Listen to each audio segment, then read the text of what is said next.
Believe it or not, there is strife in the workplace. Oh, revelation, right? It is very difficult to have two people together in any situation or more and not have contention, not have conflict in the workplace. Sometimes it's spoken, sometimes it's overt, sometimes it's under the radar. That's when it becomes a really big issue. When contention is present inside of individuals and they don't have a means by which to resolve that, then the conflict becomes damaging to the entire organization. It's not only damaging to the individual, and it's not only damaging to the individuals that are involved, it becomes damaging to everyone in the process. That's the absolute thing that we want to avoid.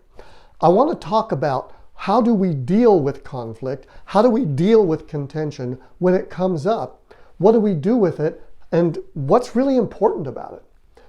The very first thing we want to look at is, how is this element of contention, this one thing, how is this aligned to the vision? Do we even, or have we even examined it against the things that are truly most important for this organization? If we haven't, then we don't know whether or not to even entertain it. Sometimes conflict arises and it's not even important enough to entertain because it has absolutely zero to do with what we're here for. And if you have people that want to do nothing but contend, then you have the wrong people. We really have to have people that are focused on what it is that we're there to do. That is the vision of the organization. Once we have a true understanding of what that vision is, and if it's in the hearts and minds of the people that are there doing the serving of others, then you really rarely get to this conflict stage. It's personalities that clash. Those personalities really are not aligned. So then we have to say, okay, who's involved? Who does it really belong to? Who does it relate to? And how is it affecting everyone else?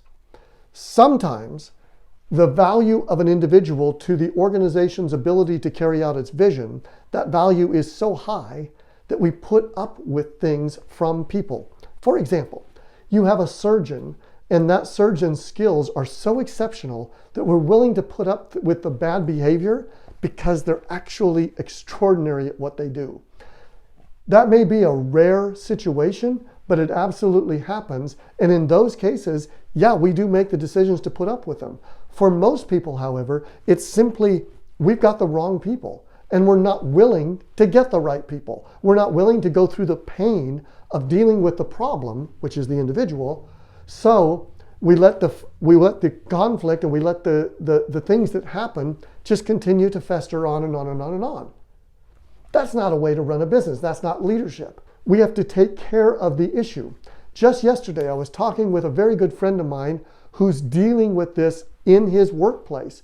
And they've got an individual, actually the head of the company, who the board is unwilling to fire. And they have data. They have tons of data that indicate that not only is this person causing conflict and problems in the organization, he's actually been responsible for losing money. But they don't want to get rid of him. That's insane to me. I don't understand that. I don't get why we would be in that situation. Same thing with conflict. If you have people that are always stirring the pot, why keep them around?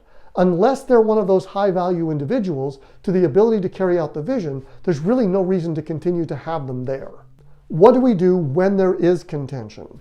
One of my clients has a great rule that they always utilize in this situation. I absolutely love this rule.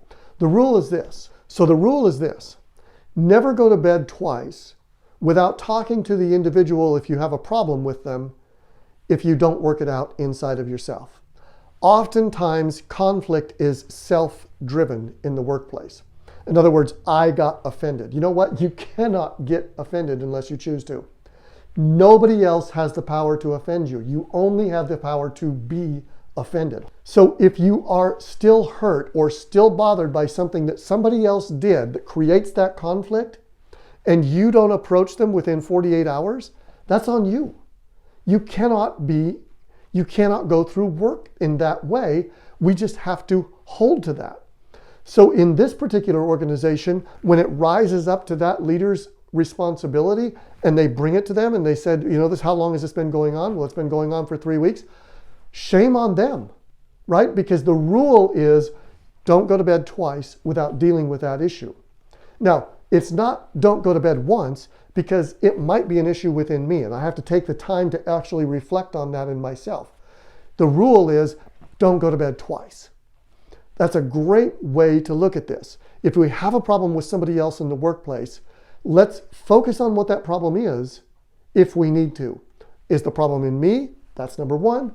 And if it's beyond me, then okay, let's deal with it face to face. Hopefully that gives you at least one tip and some idea about conflict in the workplace, what we can actually do with that, and how we can minimize it. Thank you so much for being with me. I very much appreciate it. Keep joining me on these. Please let other people know that we're out there. Let other people know that these messages exist. Send it to them. Get them to join. Get them to like. Get them to subscribe. Whatever you need to do. Thank you so much for being with me. I do appreciate it. I'll see you on the next Primacy Podcast.